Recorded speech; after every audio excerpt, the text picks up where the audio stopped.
Welcome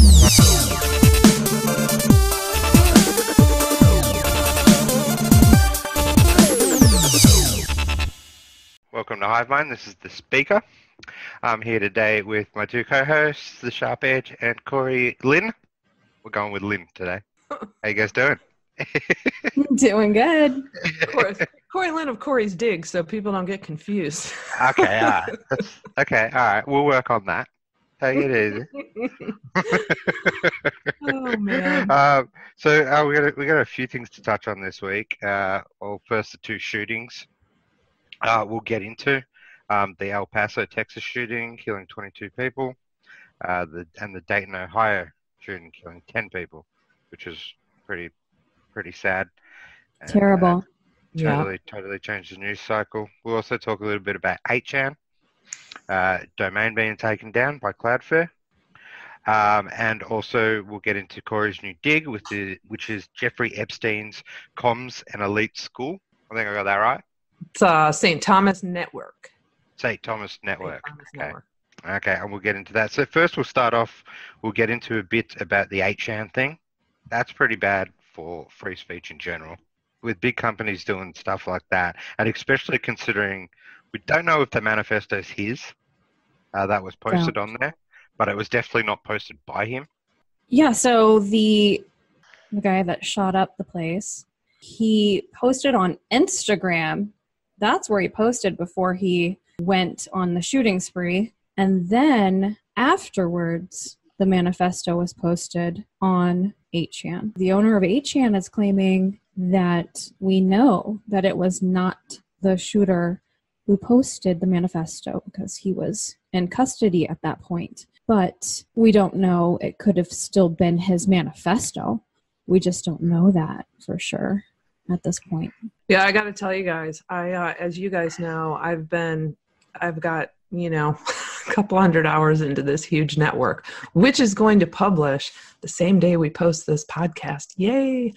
So I've bounced in and out of Twitter to catch up on the news, and I know everything you guys are talking about, but I just don't know it in depth. And I got to tell you though, every day that I'd bounce in, it was so freaking vile, just on all sides. I mean, everyone just angry and just spewing and fighting and arguing. And of course, the left just hammering out that the murders are Trump's fault and, calling him a racist and a bigot and a homophobe and all the usual typical stuff. And I literally get physically ill sometimes when I go in and I just see just lie after lie after lie, and just hatred and this shit that they're creating, where they try to turn it on Trump or on the right or on white people, that we're the ones instigating all this rage when in fact it's them. It's disgusting. And then the fundraising, right? I did see that too. I forget how many of them, but I did see Kamala, and I know there were a couple others that used the event to then fundraise. It's disgusting. Oh, that is disgusting. Yeah. So the kind of reporting that has been done on these shootings is so incredibly irresponsible. I posted a tweet, a day or two ago, just ranting because I was so upset about it because, if more blood is spilled, I would put that on the hands of the mainstream media in the way that they have been reporting on this. First of all, a lot of the stuff that they've said is factually incorrect. If you've read the manifesto of the El Paso shooter, it specifically says that he's not a pro-Trump guy. Look, I'm not going to try and justify anything that this crazy person would put in this manifesto. The statements that were made in this manifesto were both on both sides and against both sides. Like, he made a lot of statements that were against Republicans and Democrats. He made a lot of criticisms, and he had a lot of stances that were some conservative and some very left-leaning and socialist, ranging on a variety of topics, from immigration to environmental. So hard to determine from this guy's rant that Trump would have anything to do with it. In fact, he states that he's had his opinions in this manifesto, if it is him who wrote it, that he has had these stances well before Trump. So the media really made a huge leap here by putting this on Trump. And number two, the Dayton, Ohio shooter, he was a left-leaning pro-Antifa like he did not have a manifesto, but he had a social media account where he was very much in favor of like pro-Antifa, very far left-leaning. That's the same as the Christchurch shooter. He was completely anti-Trump, but still, the media turns it straight as this is a Trump problem. Right. And people are not going to read manifestos, and people are not going to dig so deep into this shit. They're going to see the mainstream headlines, and they're going to take that as, gospel. They're banking on the fact that people just don't have enough time to do the research themselves, and that whatever the headline news is, they just believe it, regardless of whether it's factually correct or not. Linking it to Trump has already happened, and in the but that was always going to happen. Country. So that was always going to happen. No matter what. Always going to blame. Right. So they'll come out with these statements that are totally false right after the shooting, putting it on Trump, and then maybe a day or two later retract. Well, nobody's paying attention to retractions. They're just getting the most basic information because really most people don't have time to do their own research. Right. I just want to know when people are going to wake up and recognize what is going on, and that the insanity they're witnessing is because deep state is going down. And absolutely. If people can't, God, even if they don't have the time to research, just no one should be listening to what any mainstream news source says at this point. Like, everyone needs to be digging for themselves. It's a dangerous game when people just start. I did a recorded interview with Janda yesterday or the day before, I don't even know. It's going to air next week, and we were talking about, I was explaining how what happens is you get some people that will come in and they'll back stuff with facts and proof, or tell a really compelling story, and it's in line and in sync with what we already know, and they'll get 85% will be truth, and they build up a following. And so after months of that, they've now built up this level of trust. And then what happens is these people that are, intentionally put in place to do this wonderful psychological warfare, is they then flip and they start telling you the lies, and then they get their army of followers to attack other people and take legitimate people down. And then it creates this whole divide.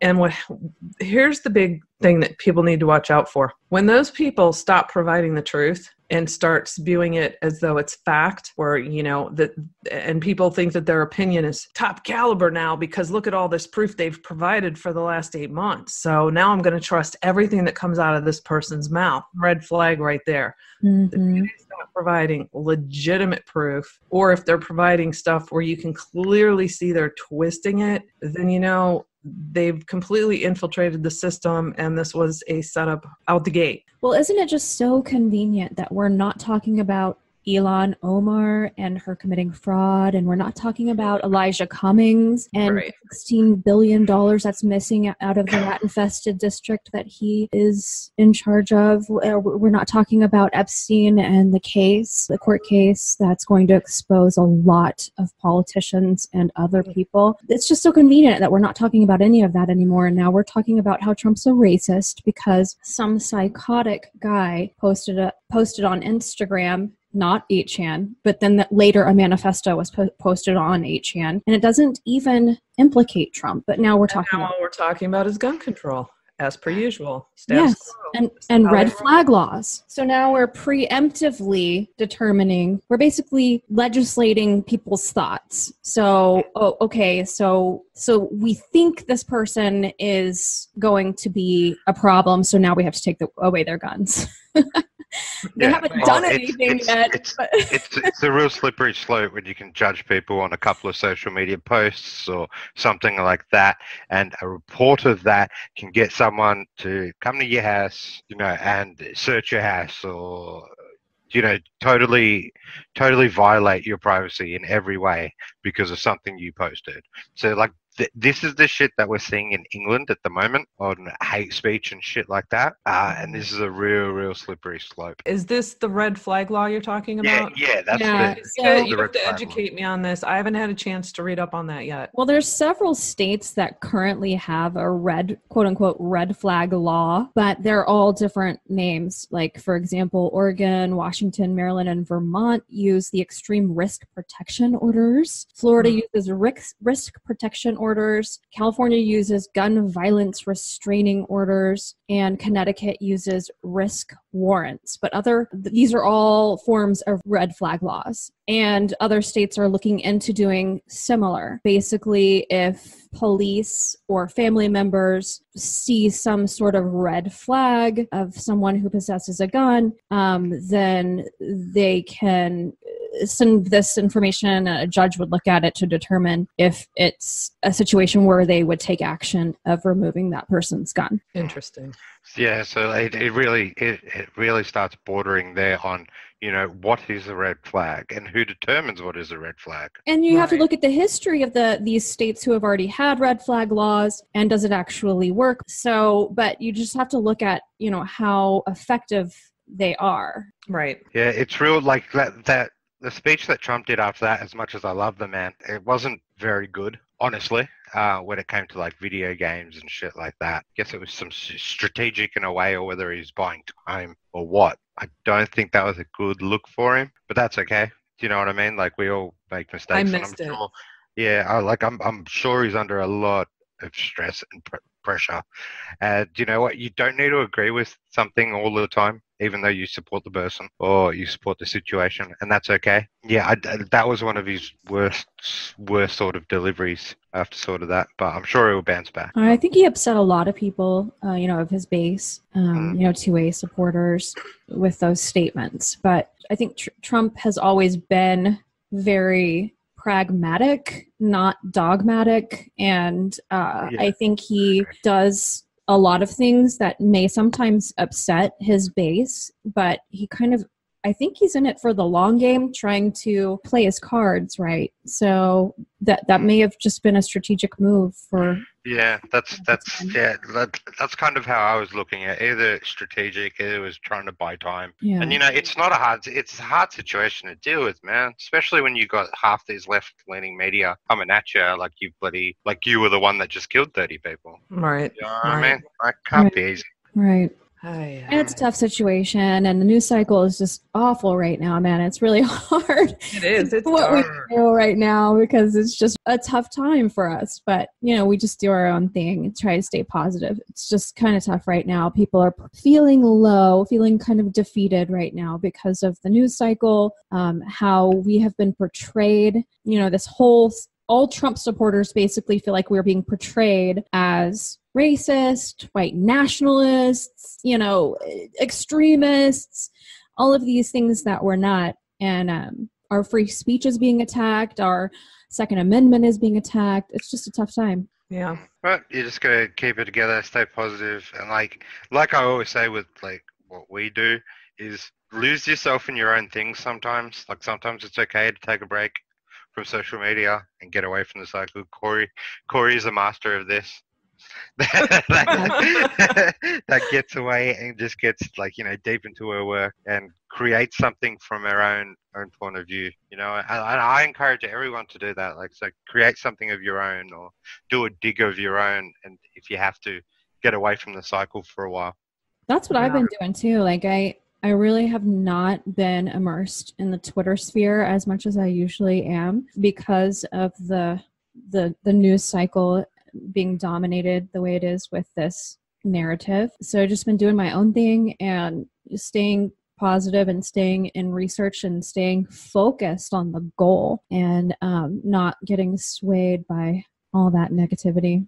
Right. That's what I do.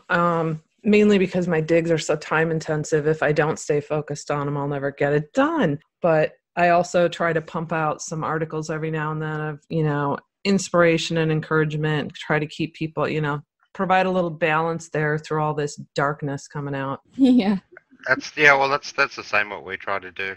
Try to pull out something different. Yeah. You know what I mean? So because you have to sometimes. It all can't just be information or shit like that related. It has to be Right. some sort of cultural impact or stories or some sort of motivation and something different. So. Absolutely. And you guys are killing it over there doing your red pill stories. I love those. The music videos that speakers narrated and I've narrated, those are awesome. Having Edited fun by with them. Edge. She's getting fast. I'm proud of her. Like she like smashed it out in like one day. Yeah. You're like, what? Yeah, are you like using your children for child labor to edit these videos or something? How are you getting them done? How are you getting them done so fast? Yeah, I have this whole workshop here.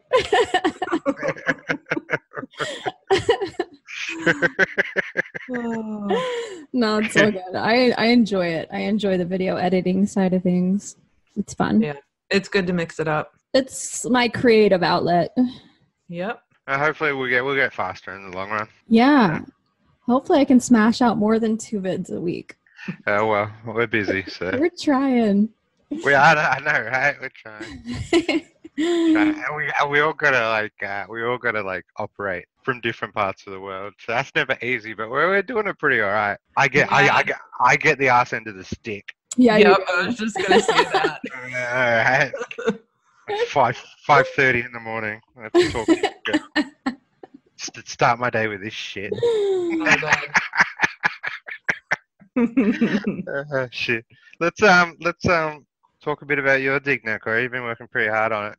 Okay, so this is a bombshell that I probably should do into a 3-part series, but I don't see how I can because there are so many people in this network that I had to create a diagram to show how they connect and break it all down. So I'm afraid if I separate it into separate articles, then no one's going to be able to see the full scope of this. So that said, what got me digging on this is remember when I was working on the Zorro Ranch in New Mexico?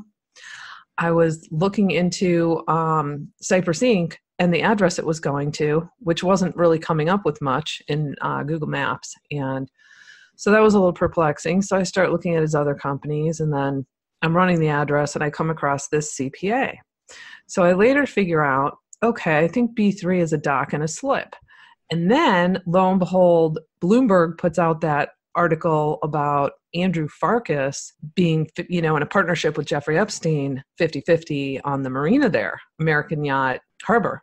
So then it all started making sense. But I had already started digging into this CPA, who I can't say for certain if she's done taxes for him or not.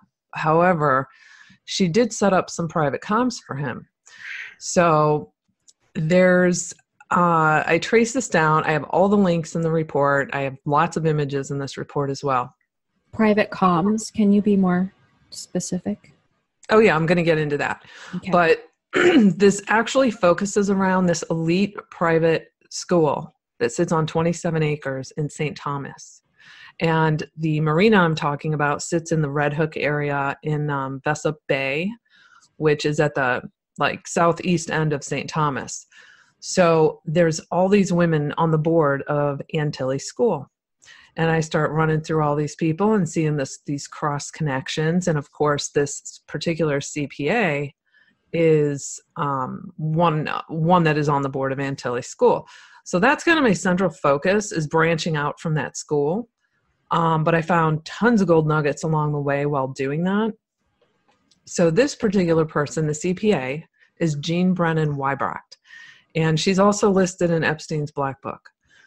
So what it is it's a microwave radio, and it's like 18.7 gigahertz. And what they did is there's FCC documentation on this.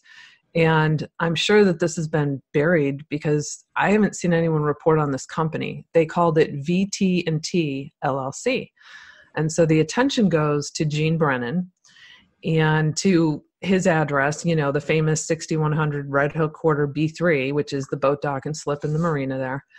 And so I have the links to the FCC. Now what this is he set up his own private comms through this VT&T LLC, where it sits on a tower on St. Thomas in Staley. Just to interrupt you a little bit, Ed, Corey, sorry. The Justice Department just released a notification saying a Dominican national arrested in U.S. Virgin Islands, talking about St. Thomas. So keep going. I'll send you that link. Wait, who was arrested? Johanna Gonzalez. I'll look into that. Yeah. So, do we need to put up a live ticker at the bottom? Breaking news. Long talk and speak for guys on live news. That'd be cool. We'll get there. We'll get there. We have a new arrest.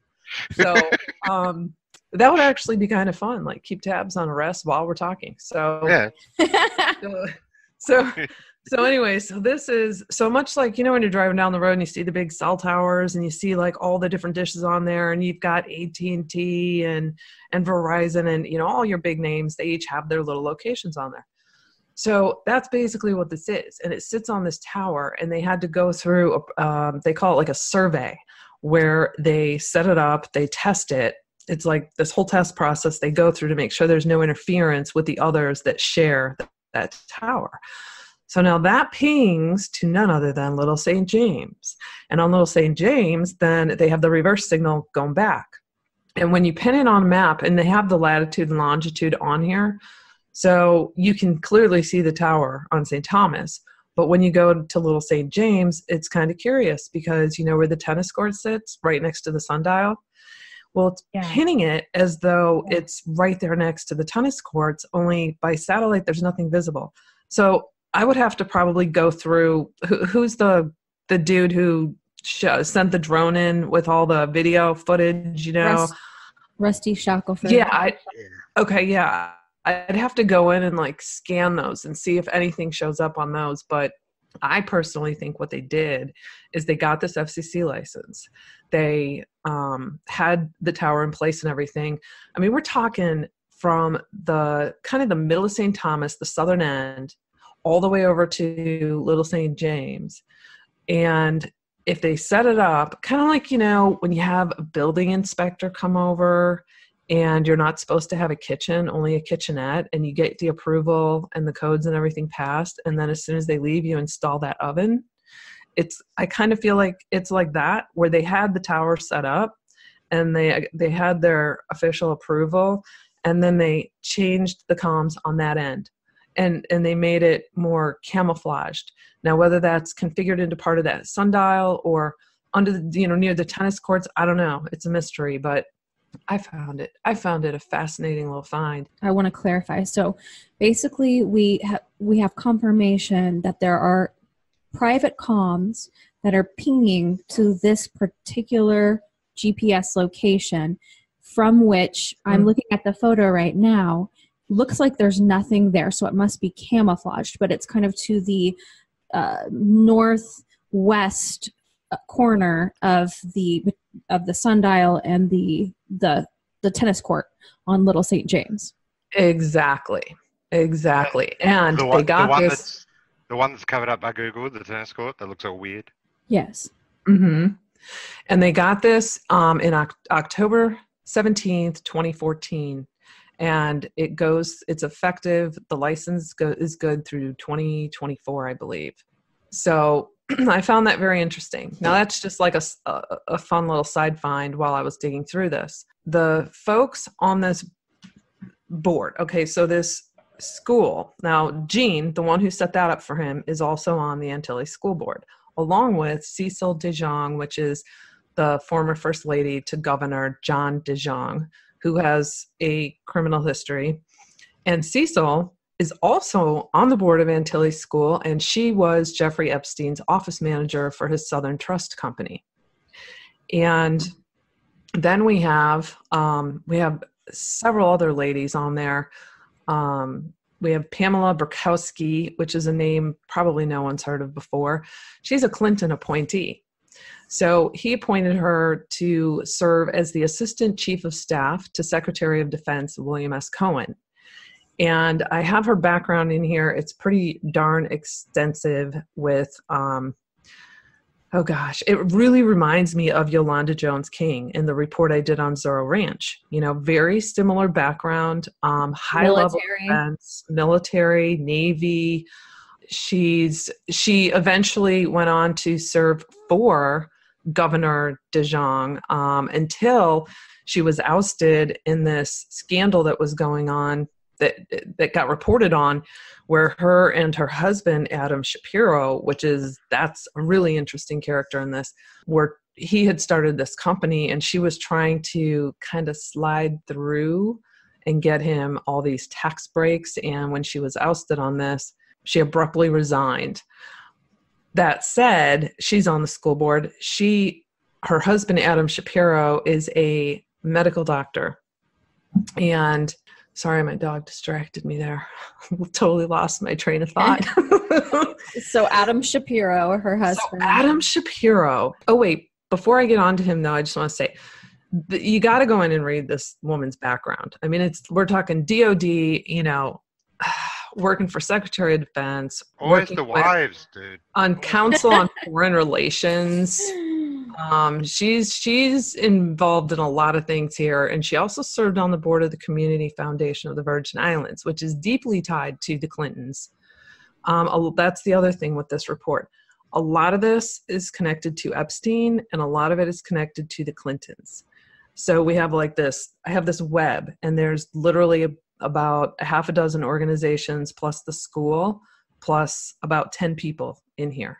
And we're talking corruption back from 2010, 2012 that involves some of these people that Eric Holder was putting the brakes on with investigations.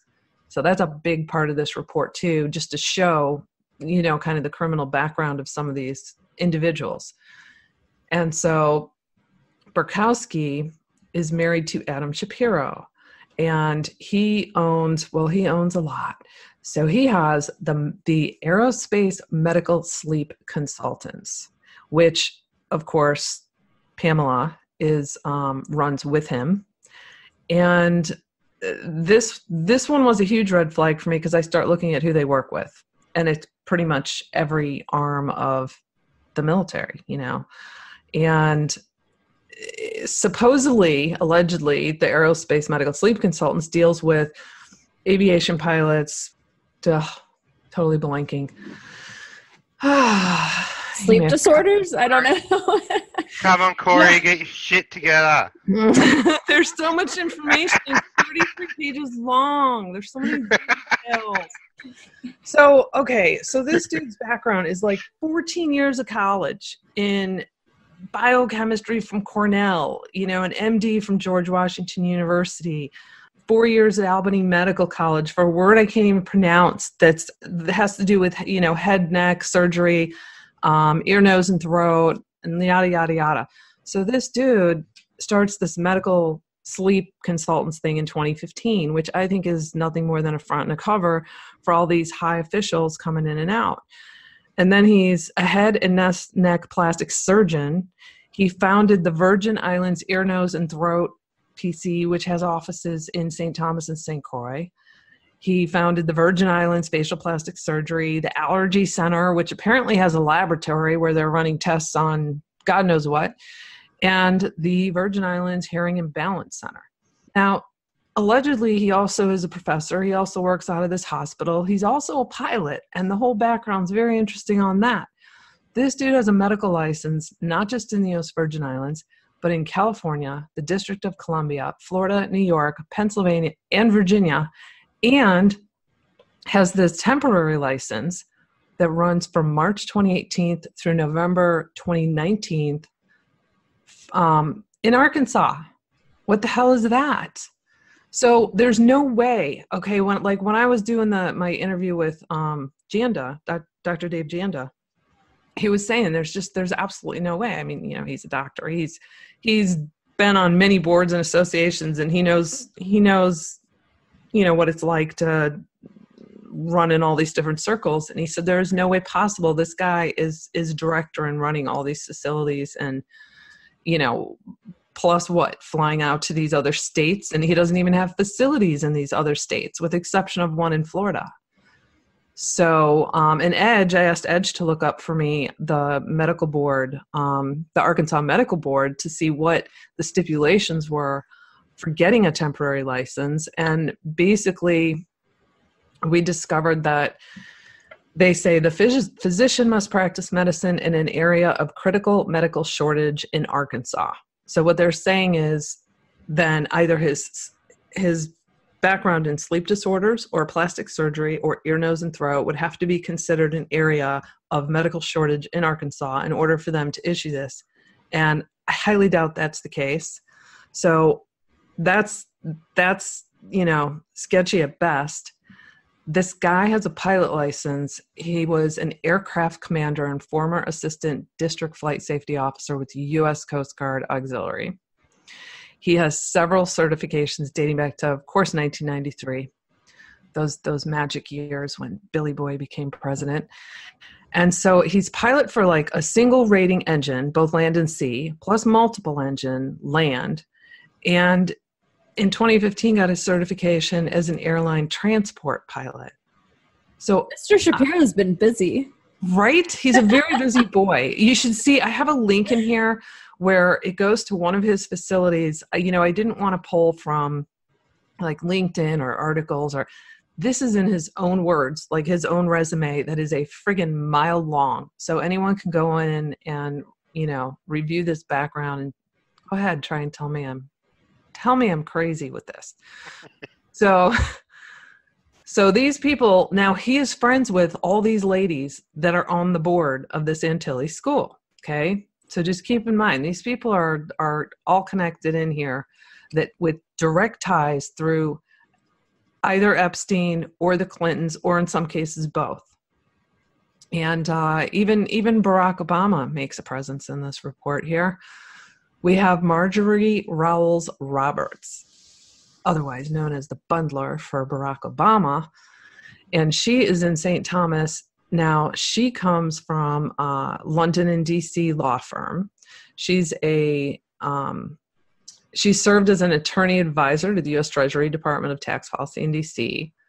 And she's got quite an extensive background. Her Facebook is wonderful because she loves to brag. This is the kind of woman that would do anything to be in the shadows of power. She has worked with Clinton Global Initiative. I have, photos of her with the Clintons, with Obama. She was, the corruption case that I cover in here dating back to around 2012. She was kind of ousted in that because she works on setting up, I think everyone knows you can get some incredible tax breaks in the Virgin Islands. So her expertise is in offshore funds, investments, and taxation. So she's set up big Ponzi schemers and known criminals on setting up getting their free, tax breaks in the Virgin Islands. She runs. So of course she's friends with the Clintons. And with Barack Obama.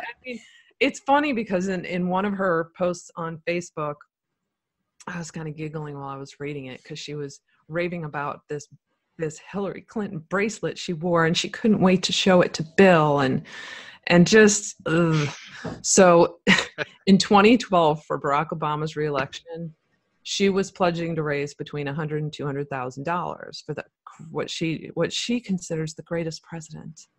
She also was a donor to Hillary, of course. And so her daughter attended Antilles School for several years, and her daughter is now at Johns Hopkins, and she's very much like mother, posting photos with politicians, with Plaskett and with Presley. And these people like to be, they like to be in the limelight.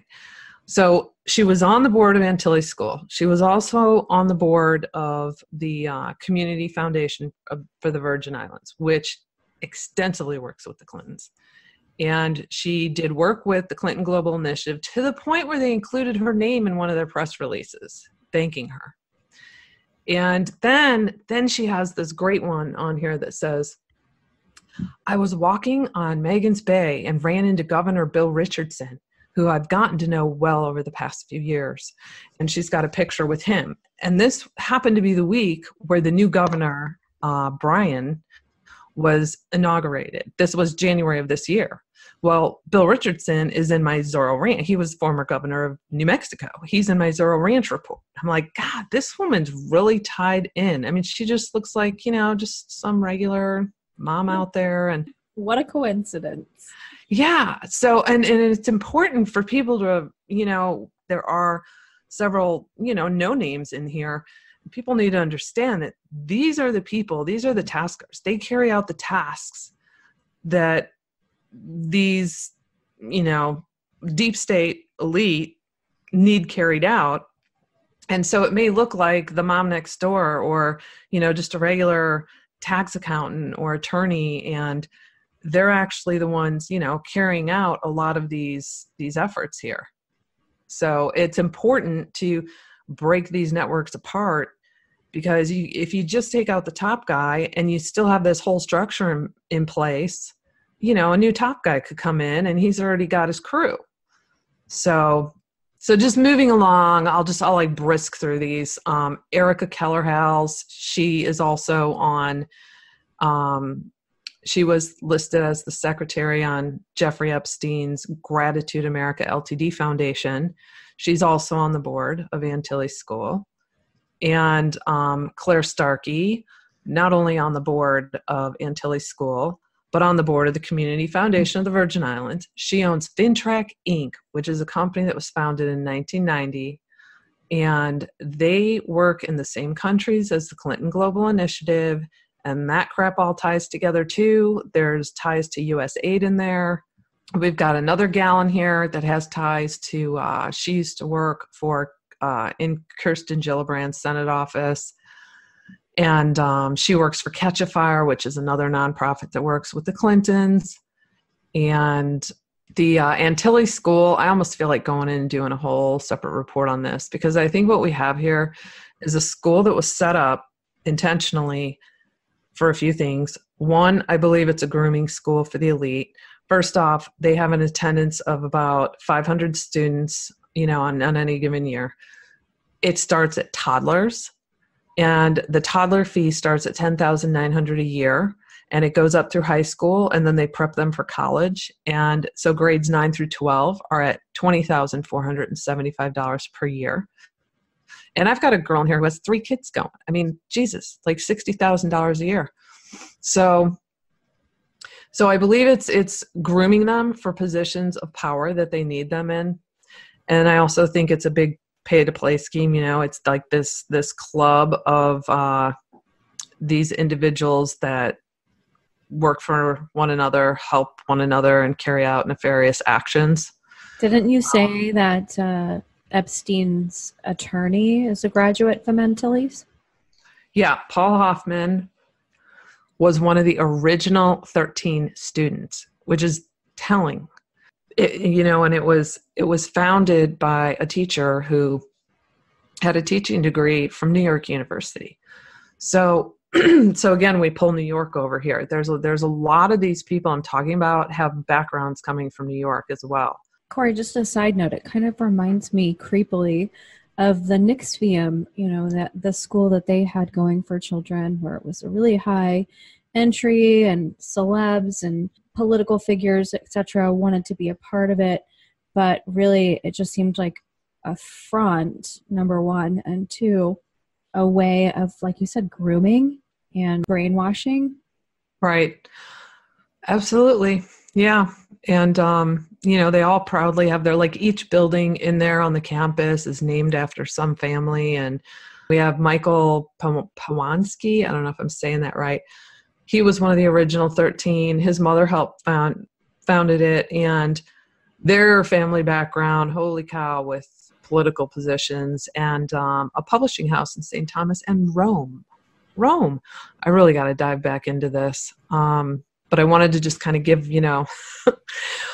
we have a headmaster that was there named Dr. Michael Hughes.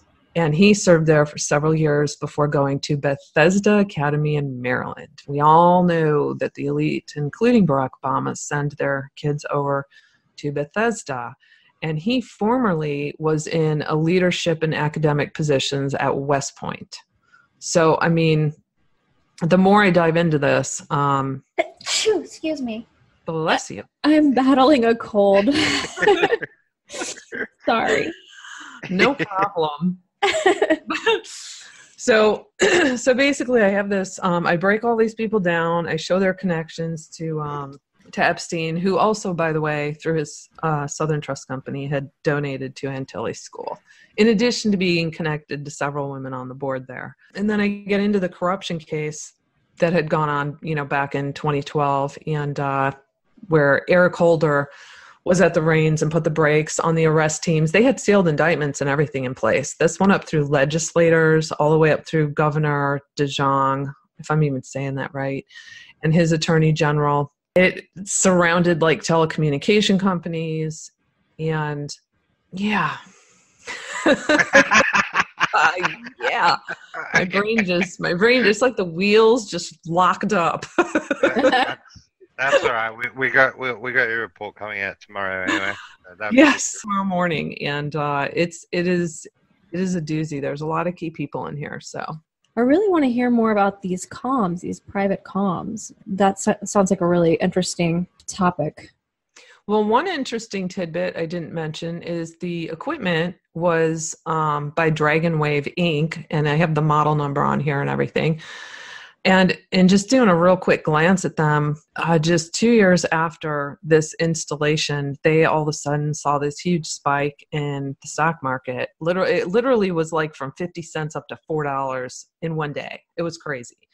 And then right after that, boom, they're gone. They no longer exist. So it just makes me wonder, and I didn't take the time to really dig into that company. I mean, I had like freaking 20 different companies and people I had to dig into as it was, but it just makes me think, I guarantee you that there are operations out there in place where, deep state, CIA, whatever, where they've got their people that are all in different industries, and they say, okay, we need this set up over here. And, look, to set this up on a main tower for one person to create this company name, VT&T, and say, hey, we want on that tower over there. I think that's something that would take a bit to push through for private comms like that.